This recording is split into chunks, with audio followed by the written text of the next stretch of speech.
کوئی سمجھدار عقل مند صاحب شعور اس نکاح کے بغیر نہیں ہے. کیوں؟ یہ ہمارا لباس ہے.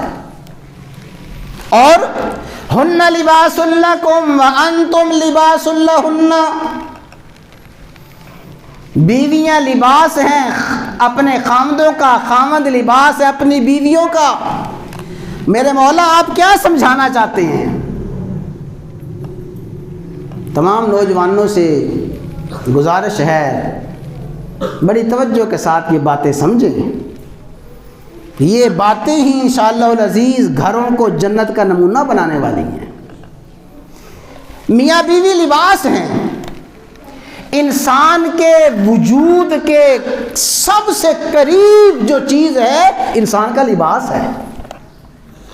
جس طرح وجود انسانی میں، لباس انسانی میں کوئی چیز حائل نہیں ہے، جتنی قربت وجود کو جسم کے ساتھ ہے اتنی ہی قربت ہر بیوی کو اپنے خامند کے ساتھ ہے، ہر خامند کو اپنی بیوی کے ساتھ ہے. جس طرح لباس انسانی میں، جسم انسانی میں کوئی چیز حائل نہیں ہے، اسی طرح مرد اور عورت میاں بیوی کے اس رشتے میں کوئی چیز حائل نہیں ہے. وہی بات جو میں نے شروع میں عرض کی، اہم ترین رشتہ ہے. اور ہمارے ازدواجی رشتوں میں جو ناخوشگواریاں پیدا ہوتی ہیں، جو بدمزگیاں پیدا ہوتی ہیں، ان کے اسباب میں سے ایک بہت بڑا سبب یہ ہے جب اس رشتے میں کوئی تیسرا رشتہ حائل ہونے کی کوشش کرتا ہے. ہاں، کیونکہ اللہ تعالیٰ نے جسم انسانی کے اور لباس انسانی کے درمیان کوئی واسطہ نہیں رکھا.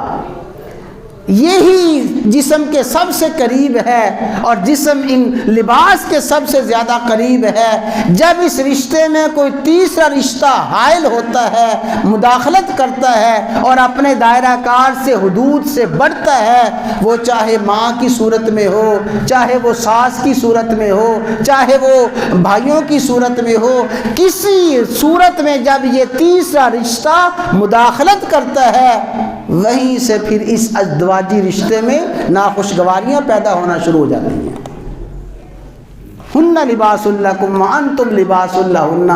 اور میرے بھائیوں تیسری بات سمجھیں. فرمایا یا بنی آدم قد انزلنا علیکم لباسا یواری سوآتکم وریشا. اے انسانوں، ہم نے تمہیں لباس دیا ہے. لباس کا مقصد کیا ہے؟ یواری سوآتکم، لباس تمہارے اعضاء کو چھپاتا ہے، تمہارے اعضاء کو چھپاتا ہے. اور اعضاء کو نہیں چھپاتا بلکہ اعضاء میں جو نقص ہیں، اعضاء میں جو عیوب ہیں، اعضاء میں جو کمیاں کوتاہیاں ہیں، یواری سوآتکم، تمہارا لباس ان تمام کمیوں کوتاہیوں کو چھپا دیتا ہے. وریشا، تمہارا لباس تمہاری خوبصورتی کا ذریعہ ہے، زیب و زینت کا ذریعہ ہے. ہن لباس لکم وانتم لباس لہن. بیویاں لباس ہیں خامدوں کا، خامد لباس ہیں بیویوں کا. کیا معنی؟ جس طرح لباس سے زینت ہے ہر انسان کی، الناسو باللباس، لوگ جچتے ہیں لباس کے ذریعے. خوبصورت لباس ہو، صاف ستھرا لباس ہو، اعلیٰ لباس ہو، یہ زیب و زینت کا ذریعہ ہے. اسی طرح ہر عورت، ہر بیوی زیب و زینت کا ذریعہ ہے اپنے خامند کے لیے، اور ہر خامند زیب و زینت کا ذریعہ ہے اپنی بیوی کے لیے.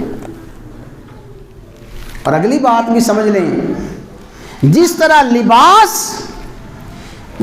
وجود انسانی کے عیوب کو چھپاتا ہے، لباس نقائص کو چھپاتا ہے، یہ لباس ہے.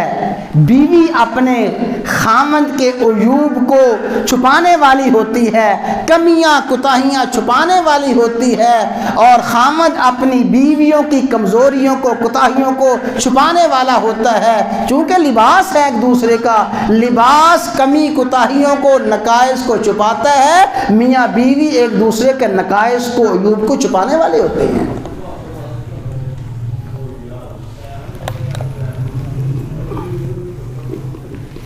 یوں جی بتائیں مجھے، آپ نے آج تک کوئی سمجھدار انسان ایسا دیکھا ہے وجود پہ گندگی لگ گئی ہے،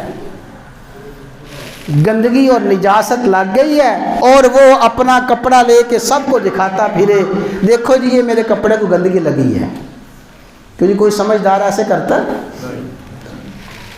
بلکہ جو ہی نجاست اور گندگی لگی ہے، غلاظت لگی ہے، فوراً اس نجاست کو، گندگی کو، غلاظت کو دھونے کی، صاف کرنے کی کوشش کرتا ہے۔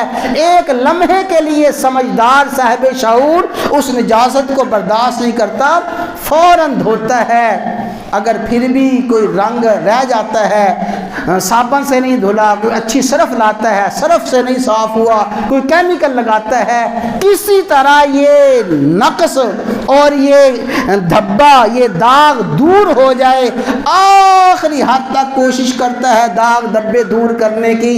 ہن لباس لکم وانتم لباس لہن، تم لباس ہو ایک دوسرے کا۔ آخری حد تک کوشش کی جاتی ہے کہ اس داغ کو، اس دھبے کو، کمزوری کو، عیب کو دور کیا جائے۔ جیسے وجود انسانی، لباس انسانی کے عیوب کو برداشت نہیں کرتا، فوراً اس کو دھونے کی فکر کرتا ہے، ایک دوسرے کی کمیاں کوتاہیاں ان کو چھپاتے بھی ہیں، اصلاح کی، دھونے کی کوشش بھی کرتے ہیں۔ یہ ہے خوشگوار ازدواجی زندگی کا راز۔